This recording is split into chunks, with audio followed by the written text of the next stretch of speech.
Bonjour à toutes et à tous.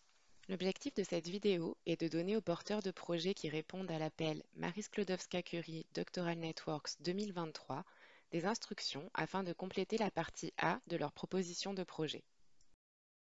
La proposition de projet MSc Doctoral Networks est composée de trois parties, la partie A, la partie B1 et la partie B2. La partie A, qui est à remplir en ligne sur le portail Funding and Tenders de la Commission européenne, correspond au formulaire administratif. La partie B1 inclut une page de garde, une page de table des matières, la liste des organisations participantes, qui doit correspondre à celle indiquée en partie A et ne doit pas excéder 2 pages, ainsi que les sections Excellence, Impact et Mise en œuvre de la proposition de projet. La partie B1 dans son ensemble ne doit pas excéder 34 pages. La partie B2 n'est pas limitée en nombre de pages. Elle se compose de 5 sections. La section 4, dédiée à l'organisation du réseau, dans laquelle la structure et les procédures de gouvernance vont devoir être décrites. La section 5, dans laquelle il va falloir expliquer la composition et l'organisation du Supervisory Board et en quoi cela est conforme aux recommandations MSCA concernant l'encadrement. La section 6, dans laquelle il faut décrire comment les principes de la MSCA Green Charter vont être pris en compte dans le cadre de la mise en œuvre du projet. La section 7, dédiée à la description des organisations participantes, à savoir les bénéficiaires, les partenaires associés et les partenaires associés liés à un bénéficiaire. Et enfin, la section 8, applicable uniquement au projet Doctoral Networks Joint Doctorates, permettant d'inclure les lettres de préaccord obligatoires pour les partenaires académiques délivrant un diplôme double, multiple ou conjoint, qu'ils soient bénéficiaires, partenaires associés ou partenaires associés liés à un bénéficiaire. À noter que la section dédiée aux lettres d'engagement des partenaires associés ne figure plus dans la partie B2, ces lettres n'étant plus demandées dans le cadre de l'appel MSCA Doctoral Networks 2023. Les parties B1 et B2, qui correspondent à la description technique du projet, sont deux documents distincts qui doivent être déposés sur le portail en format PDF. Afin d'accéder au dossier de la proposition, vous devez vous rendre sur le portail Funding and Tenders Opportunity de la Commission européenne et vous créer un compte EU Login si vous n'en avez pas déjà un. Pour la création d'un nouveau compte, il suffit de cliquer sur Register. Pour vous connecter avec vos identifiants, cliquez sur Login. Une fois connecté, vous n'avez plus qu'à vous rendre sur la page de l'appel à proposition de projet MSCA Doctoral Networks. Sur cette dernière, dans la section Submission Service, cochez le type d'action à laquelle vous répondez. Vous aurez alors le choix entre un Doctoral Network classique, un Doctoral Network Joint Doctorate et Doctoral Network Industrial Doctorate. Puis cliquez sur Start Submission. Vous arrivez alors sur cette page. Vous devrez commencer par renseigner le Participant Identification Code, le code PIC, de votre organisme. Si vous ne le connaissez pas, vous aurez la possibilité de le retrouver grâce au moteur de recherche de la Commission européenne en cliquant sur Search. Vous aurez également la possibilité de créer un code PIC pour votre organisme si celui-ci n'a jamais déposé de projet européen auparavant. Attention, un PIC est attaché à un organisme, une entreprise et pas un laboratoire ou au département d'une entreprise. Vous devrez ensuite indiquer votre rôle dans le projet, Main Contact ou Contact Person. Le rôle de Main Contact est en général réservé aux responsables scientifiques du projet au sein de l'organisme. Il convient de noter que le responsable scientifique, comme tout autre personnel de l'organisme, peut démarrer la proposition de projet. Enfin, vous devrez renseigner l'acronyme, le résumé et le panel scientifique dans lequel vous souhaitez faire évaluer la proposition de projet. Pour le choix du panel, il vous suffit de le sélectionner dans le menu déroulant. À noter qu'il sera possible de modifier ces informations ultérieurement dans la partie A. Une fois sur la page dédiée aux participants, vous aurez la possibilité d'ajouter d'autres contacts pour votre organisme. Nous reviendrons sur ce point avec la slide suivante. Vous pourrez également modifier les contacts renseignés, voire les supprimer si vous aviez fait une erreur. Vous aurez également la possibilité d'ajouter les autres membres de votre consortium, qu'ils soient bénéficiaires ou partenaires associés, avec ou sans lien avec un bénéficiaire. Pour ajouter un autre bénéficiaire, il faudra cliquer sur Add Partner et renseigner le PIC de ce bénéficiaire. Vous aurez ensuite la possibilité d'indiquer un ou plusieurs contacts pour cette entité en cliquant sur Add Contact. Pour ajouter un partenaire associé, avec ou sans lien avec un bénéficiaire, il faudra cliquer sur Add Associated Partner et renseigner le PIC de l'entité concernée. Attention, il n'est pas possible d'ajouter de contacts pour les partenaires associés. Les personnels des partenaires associés n'ont donc pas accès à la proposition de projet en ligne. À noter qu'une fois encodé, il sera possible de changer l'ordre des partenaires en cliquant sur le bouton Reorder. Une fois vos partenaires encodés, cliquez sur Save and go to Next Step. Vous pourrez revenir sur la page dédiée aux participants et opérer des modifications autant de fois que vous le souhaitez jusqu'à la clôture de l'appel à projet. Revenons un instant sur l'ajout des contacts pour les partenaires bénéficiaires. Chaque partenaire bénéficiaire doit avoir à minima un contact principal qui est généralement le responsable scientifique du projet au sein de l'entité bénéficiaire. Il est ensuite possible d'ajouter autant de personnes contacts que nécessaire. Il s'agit en général de personnel de l'entité bénéficiaire accompagnant le montage de la proposition de projet ou amené à gérer le projet en cas de sélection pour financement. Pour chaque contact ajouté, vous devrez définir son rôle dans le projet, contact principal ou personne contact, ainsi que ses droits d'accès à la proposition de projet, en lecture uniquement ou en lecture et en écriture. Par défaut, le contact principal de chaque partenaire bénéficiaire a un droit d'accès à la proposition de projet en lecture et en écriture. Attention, toutes les personnes contacts que vous aurez ajoutées et auxquelles vous aurez donné un accès à la proposition en lecture et en écriture, autrement dit en full access, seront en capacité d'opérer des modifications sur la partie A de votre proposition de projet. Il est conseillé de donner un droit d'accès en full access uniquement aux personnes contacts à qui il sera demandé de renseigner des informations directement en ligne. Maintenant que votre proposition de projet est créée et que les participants sont renseignés, vous allez pouvoir démarrer votre proposition. En cliquant sur Edit Forms, vous aurez accès à la partie A à remplir en ligne. En cliquant sur View History, vous accéderez à l'historique des modifications réalisées sur la partie A et en cliquant sur Print Preview, vous obtiendrez une extraction en format PDF de la partie A en l'état. Vous aurez également la possibilité de télécharger les templates des parties B1 et B2 en format Word en cliquant sur Download Part B Templates. En cliquant sur Upload, vous pourrez déposer vos parties B1 et B2 en format PDF sur la plateforme.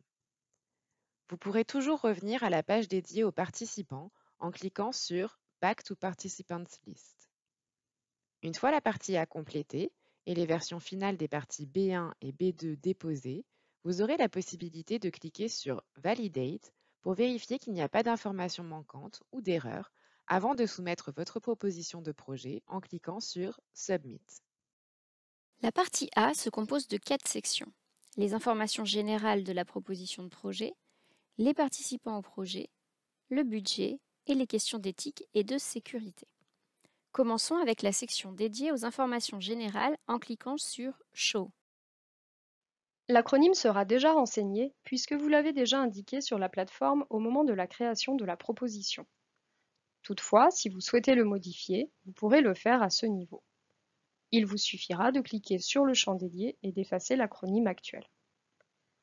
Vous devrez également indiquer le titre complet du projet, qui ne peut excéder 200 caractères espace compris, ainsi que sa durée totale, qui est de 48 mois maximum pour les Doctoral Networks standards et les Industrial Doctorate, et de 60 mois maximum pour les Doctoral Network Joint Doctorate.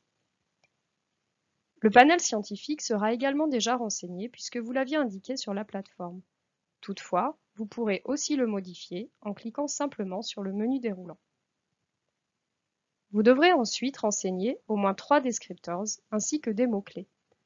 Il convient de garder en mémoire que les descriptors et les mots-clés permettront de déterminer quels évaluateurs seront les plus à même d'évaluer votre projet. Concernant les mots-clés, nous vous conseillons de mettre les plus percutants et les plus porteurs pour votre projet. Revenons un instant sur les descriptors. Une fois que vous aurez sélectionné le panel scientifique, vous pourrez renseigner un premier descriptor. Il sera alors forcément lié à ce panel scientifique. Puis vous pourrez ajouter d'autres descriptors de votre panel scientifique ou non en cliquant sur le bouton Add. Vous pourrez en ajouter jusqu'à 5. Cela vous permettra ainsi, si vous avez un projet multidisciplinaire, de renseigner les descriptors de votre panel principal ainsi qu'un ou plusieurs descriptors de votre panel secondaire. Ici, il faudra écrire le résumé de votre projet. Il s'agit d'une courte présentation de celui-ci, mais qui doit aborder l'ensemble des points clés et objectifs de votre proposition. Il doit donner envie aux experts évaluateurs de lire l'intégralité de votre projet. Il est conseillé de le rédiger en dernier, une fois la proposition terminée. Vous devrez ensuite indiquer si vous avez déjà déposé une proposition similaire au cours des 2 dernières années. Si tel est le cas, vous devrez indiquer le numéro de la proposition déposée. Par proposition similaire, on entend une proposition qui diffère de la proposition actuelle de manière marginale et dans laquelle certains des membres actuels du consortium sont impliqués. La dernière partie de la section des informations générales est dédiée aux déclarations. Vous devrez notamment certifier que vous avez le consentement des autres participants quant à leur participation au projet et au contenu de la proposition, que les informations contenues dans la proposition sont correctes et qu'aucune des activités du projet n'a démarré avant la soumission de la proposition, et que les participants respectent les critères de participation et qu'ils ont la capacité financière et opérationnelle pour mener à bien ce projet. Afin de se couvrir avant de cocher chacune de ces déclarations, le coordinateur du projet peut, s'il le souhaite, demander à chacun des membres du consortium de signer un contrat, parfois appelé Letter of Understanding ou Memorandum of Understanding, avant la soumission du projet. Ce contrat permet en effet de formaliser chacune de ces déclarations et peut aussi servir à garantir la confidentialité des échanges pendant la phase de montage du projet. Ce contrat qui reste interne au consortium et qui n'a pas à être intégré à la proposition de projet est généralement remplacé par l'accord de consortium si la proposition de projet est sélectionnée pour financement par la Commission européenne. Passons maintenant à la section dédiée aux participants. Pour remplir les informations concernant votre organisation, cliquez sur Show Participants Details. De la même façon, il faudra également remplir les informations concernant les autres bénéficiaires du projet et les partenaires associés, qu'ils aient ou pas un lien avec un bénéficiaire. Certaines informations seront déjà présentes dans le formulaire. Elles sont associées au code PIC de l'établissement. Vous devez indiquer le ou les départements impliqués dans le projet. Par département, on entend unité de recherche ou école doctorale pour les partenaires académiques, ou département s'il s'agit d'une entreprise par exemple. Si le département, l'unité de recherche ou l'école doctorale impliquée est situé à la même adresse que l'adresse associée au code PIC déjà présente dans le formulaire, cochez même adresse que l'organisation. S'il s'agit d'une petite structure non organisée en département, cochez non applicable. Si la structure fait partie du même groupe, contrôle ou est contrôlée par un autre partenaire du projet, il faudra indiquer le type de lien et préciser avec quel partenaire. Attention, les 3 types de liens possibles, même groupe, contrôle ou est contrôlé, ne correspondent pas au lien entre un bénéficiaire et un partenaire associé lié lorsque le lien est constitué par une unité de recherche conjointe. Ce type de lien devra être décrit pour chaque partenaire associé lié à un bénéficiaire dans la partie B2 de la proposition de projet. Dans la partie suivante du formulaire, vous devez renseigner les informations administratives concernant le contact principal, qui est généralement le responsable scientifique du projet au sein de l'organisation. Ses noms, prénoms et adresses mail apparaîtront automatiquement lorsque vous lui donnerez accès au projet. Il ou elle pourra aussi se connecter et renseigner ces informations, les personnes ajoutées en tant que contact principal ayant automatiquement un droit d'accès à la proposition de projet en écriture. Les informations à renseigner sont le titre, docteur, professeur, monsieur ou madame, le genre, femme, homme ou non-binaire, la fonction au sein de l'organisation, le département ou l'unité de recherche au sein de laquelle le contact principal exerce ses fonctions, ainsi que l'adresse du département ou de l'unité de recherche concernée. Le site web, qui peut être celui de l'organisation ou une page professionnelle du contact principal, et enfin son numéro de téléphone.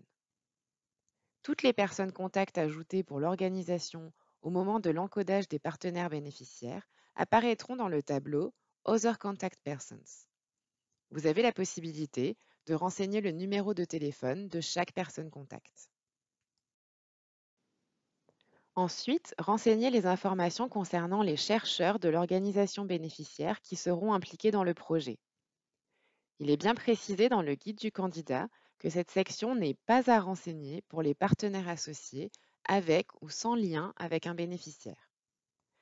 Attention, il faut lister ici uniquement les chercheurs impliqués et pas l'ensemble du personnel de l'organisation impliqué dans le projet. D'après la définition mentionnée dans le formulaire, un chercheur est un professionnel engagé dans la conception ou la création de nouvelles connaissances. Il conduit des activités de recherche et développe des concepts, des théories, des modèles, des techniques, des instruments, des logiciels ou des méthodes opérationnelles. Pour chaque chercheur impliqué, renseignez son titre, ses noms et prénoms, son genre, sa nationalité, son adresse mail, son stade de carrière, allant de D pour les doctorants jusqu'à A pour les professeurs ou directeurs de recherche, son rôle dans le projet, leading pour le responsable scientifique, qui est aussi le contact principal, ou team member pour les autres chercheurs impliqués. Enfin, il faudra renseigner, le cas échéant, un identifiant, c'est-à-dire un numéro ou un code permettant d'identifier le chercheur, en précisant de quel type d'identifiant il s'agit.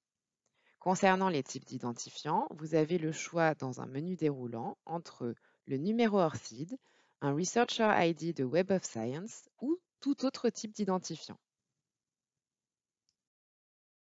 Vous devrez ensuite cocher les cases qui correspondent au rôle de l'organisation bénéficiaire dans le projet. Par exemple, recherche, communication et diffusion des résultats, formation et gestion de projet. Il est attendu que chaque partenaire bénéficiaire participe aux activités de communication et de diffusion des résultats, ainsi qu'aux activités de gestion de projet. À noter que de la même façon que pour la liste des chercheurs impliqués, il est précisé dans le guide du candidat que cette section n'est pas à renseigner pour les partenaires associés, qu'ils aient ou pas un lien avec un bénéficiaire. Pour ces partenaires associés, ces informations devront être décrites dans les sections pertinentes des parties B1 et B2. Comme précisé dans le guide du candidat, la section suivante, mentionnant les publications, jeux de données, logiciels, biens et services, les projets ou activités antérieures, ainsi que les équipements ou infrastructures pertinents au regard du projet proposé, n'a pas à être complétée, que ce soit pour les partenaires bénéficiaires comme pour les partenaires associés avec ou sans lien avec un bénéficiaire. Ces informations figureront dans la description de chaque organisation participante en section 7 de la partie B2. Vous pouvez donc laisser cette section vide pour tous les partenaires, quel que soit leur statut, en partie A. Vous devez enfin indiquer si l'organisme dispose d'un plan d'égalité de genre respectant à minima les prérequis listés, comme par exemple le fait qu'il s'agisse d'un document formel publié sur le site web de l'organisme et signé par la direction de l'organisme. Disposer d'un plan d'égalité de genre respectant ces prérequis est un critère d'éligibilité pour les entités publiques, comme les ministères, les municipalités ou les organisations de financement de la recherche, les établissements d'enseignement supérieur publics ou privés et les organismes de recherche publics ou privés basés dans un État membre ou un pays associé à Horizon Europe.